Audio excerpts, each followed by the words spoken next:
婚姻的北港有一阵地方人士捐赠到3700多件文物予朝天宫，要予北港妈的信仰文化甲在地历史更加完整。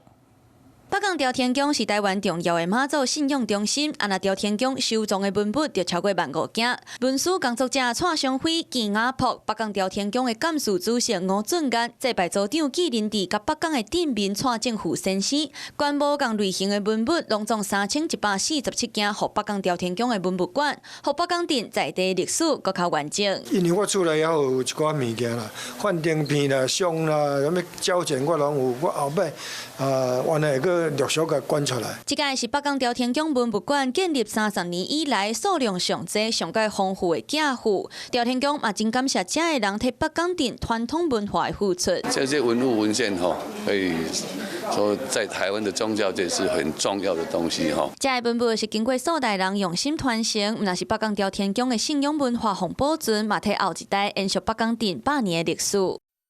Hello， 我是张新文。想要抢先掌握最及时的新闻资讯吗？赶快订阅、按赞、开启小铃铛，锁定华视新闻 YouTube 频道。